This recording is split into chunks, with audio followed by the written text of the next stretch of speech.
내년 7월 행정체제를 개편하기 위해 제주도는 정부의 주민투표 요구가 늦어도 이달 안에 이뤄져야 물리적으로 가능하다고 밝혀왔는데요.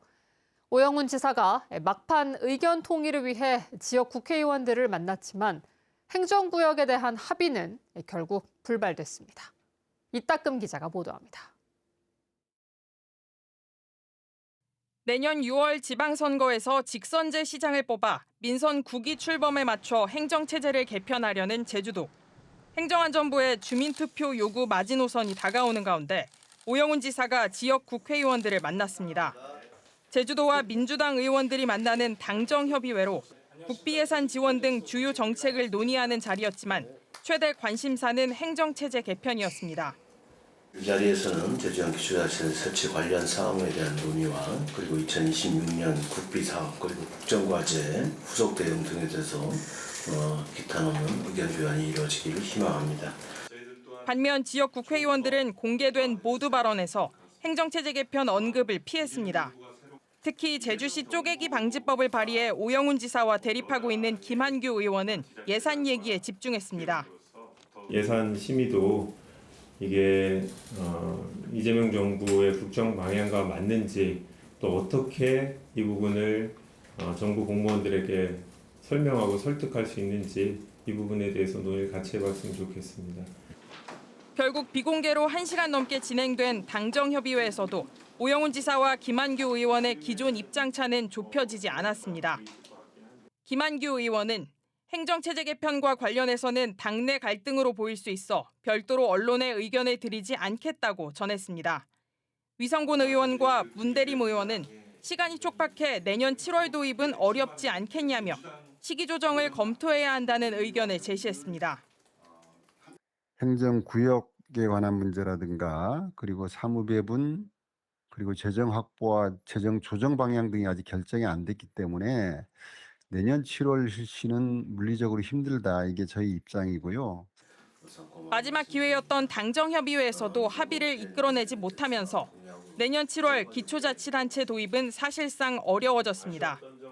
내년 6월 지방선거 때 시장과 시의원 선거를 하려면 선거구 획정과 법률안 제정 등의 7개월, 주민투표 발의에 2개월 등이 걸려 늦어도 이달 안에 정부의 주민투표 요구가 있어야 하기 때문입니다. 제주도는 새 정부 국정과제에 기초자치단체 설치 지원이 담긴 만큼 정부에도 공동 책임이 있다며 행안부와 구체적인 시기와 방법을 조정하겠다고 밝혔습니다. MBC 뉴스 이따금입니다. 제주에서 민생회복 소비 쿠폰 1차 지급 대상자의 97.2%가 신청을 마쳤습니다. 제주도에 따르면 오늘 새벽 0시 기준 소비 쿠폰 지급 대상자 66만 1,200명 가운데 97.2%인 64만 2천여 명이 신청했습니다.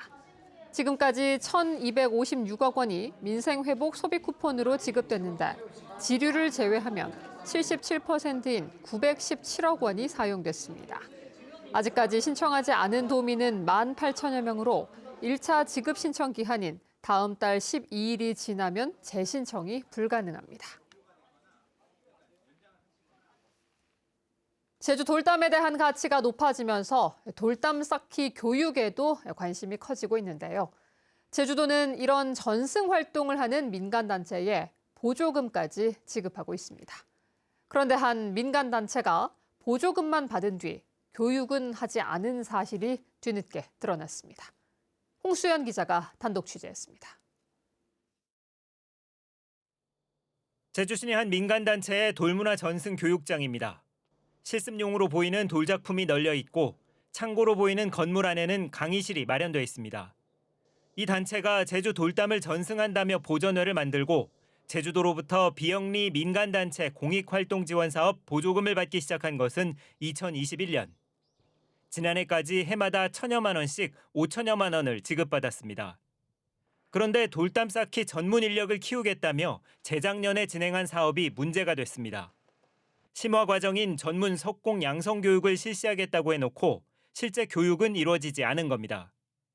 제주도와 제주도 감사위원회 조사 결과 이 단체는 당초 제출한 계획과 다르게 문화재 수리기능자 기초 과정과 돌담 쌓기 일반 과정을 운영한 뒤 심화 과정을 실시한 것처럼 보고서를 제출한 것으로 확인됐습니다. 저희가 이 차후 경찰에 대해 수사 의뢰를 할 부분까지 되는지 그런 내용에 대해서 자문을 구하는 사항이고요. 뭐 자문 결과가 나오면 그 결과에 따라서 저희가 조치하려고 지금 진행 중에 있다는 말씀드리겠습니다. 제주도는 지난 7일 이 단체에 대한 보조금 교부 결정을 취소하고 2023년에 지급된 1,220만 원 가운데 세미나 비용을 뺀 760만 원을 반환하라고 통보했습니다. 해당 단체는 처분에 대한 이견을 제시하라는 제주도의 통보에 아직까지 답변을 하지 않았습니다. 다만 단체 대표는 해명을 요청한 기자에게 현재 진행 중인 사업이라며 종료 후에 의견을 전하겠다고 밝혔습니다. 한편 사업이 끝난 뒤 다음해 4월까지 제주도가 공개해야 하는 사업 평가 결과에는 교육 프로그램을 100% 추진했다고 공고해 제주도도 평가를 허술하게 했다는 지적을 피하기 어렵게 됐습니다. MBC 뉴스 홍수현입니다. 체육회 직원이 제주시 세입으로 들어가야 할 공공체육시설 사용료를 가로채 경찰 수사를 받고 있다는 소식을 전해드렸는데요. 횡령 과정을 들여다보니 여기에도 구조적인 문제가 많았습니다. 종량제 봉투 횡령 사건처럼 아직도 현금으로 사용료를 받고 보고나 결제 시스템조차 없었습니다. 박주연 기자가 취재했습니다. 체육회 직원이 체육시설 사용료를 빼돌리기 시작한 건 지난해 12월. 4개월 동안 지인 계좌번호로 20번 넘게 400만 원을 이체했지만 아무도 몰랐습니다. 공공체육시설 사용료를 담당하면서 8개월 동안 결제 라인도 없이 혼자 관리하면서 벌어진 일입니다. 입금 받는 사람하고 출금하는 사람을 달리 해버리면 그런 일이 없어져서 이번에 그걸 많이 느꼈는데 근데 그러면 업무가 배가 돼요. 특히 문제는 사용료를 모두 현금으로만 받았다는 겁니다. 다른 지역은 홈페이지에서 체육시설을 예약하고 카드로 사용료를 결제합니다.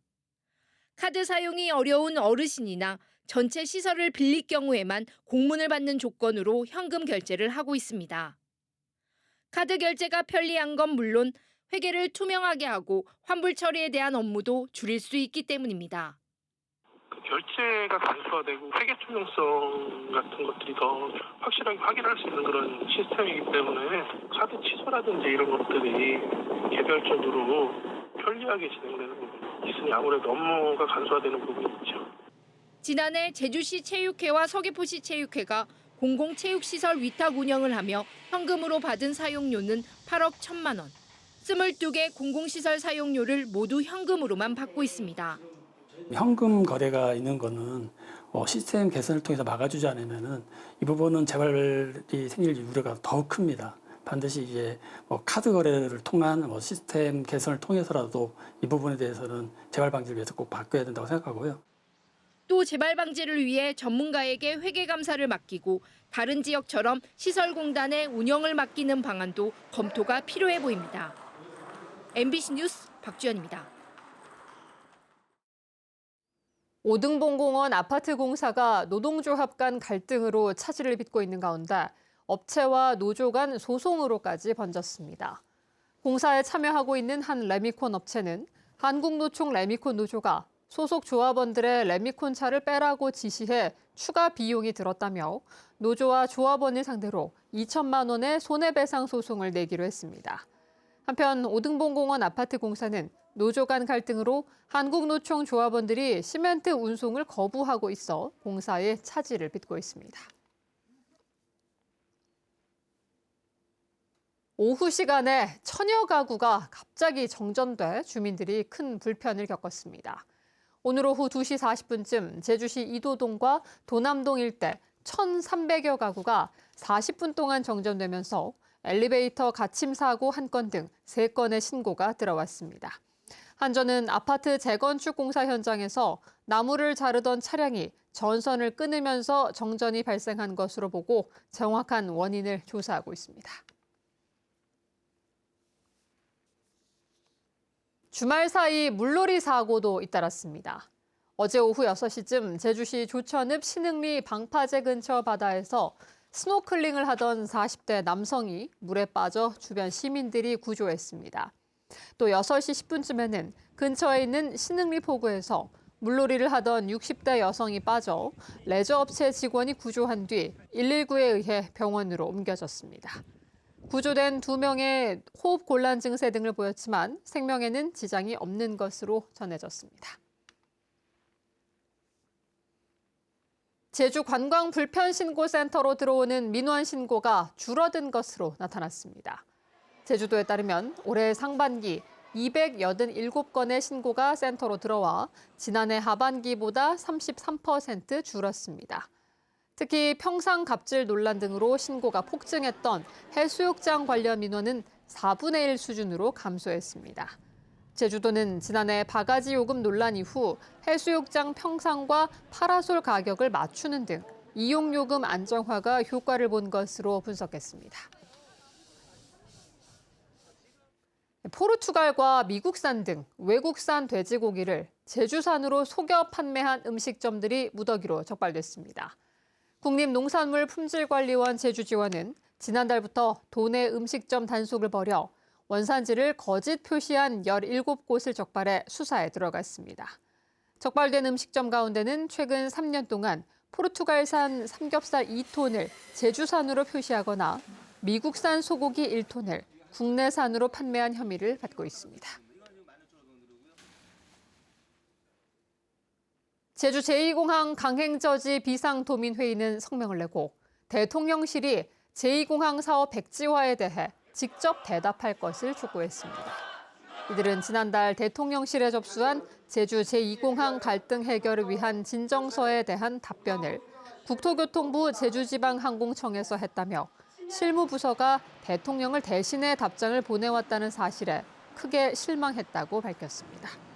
또 제주항공청의 답변서에 지금까지 제2공항 건설의 근거로 제시한 적이 없었던 측풍 항공기 사고 위험을 주장하는 등 도민의 갈등을 부추기는 동문서답을 하고 있다고 비판했습니다.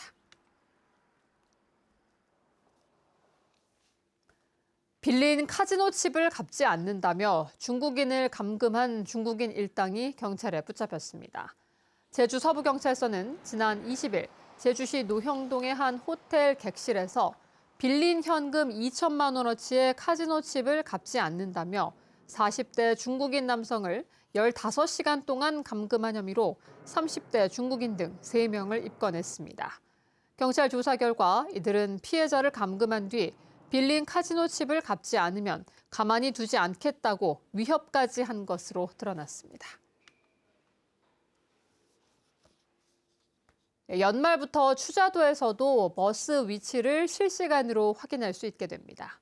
제주도는 오는 12월까지 추자도에 버스 정보 시스템을 구축해 버스 정류장 2곳에 안내기를 설치하고 이용객들에게 스마트폰으로 실시간 버스 위치와 알림 서비스를 제공합니다.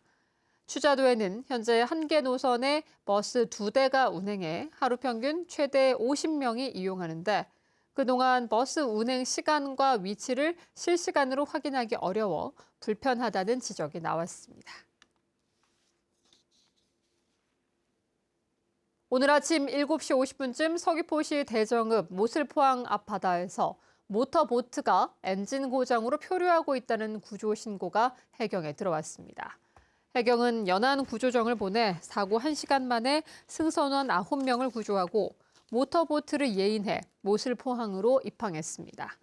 모터보트는 낚시를 하기 위해 모슬포항에서 출항한 뒤 엔진 고장으로 시동이 꺼졌는데 승선원들의 건강에는 이상이 없는 것으로 알려졌습니다. 뉴스데스크 제주였습니다. 고맙습니다.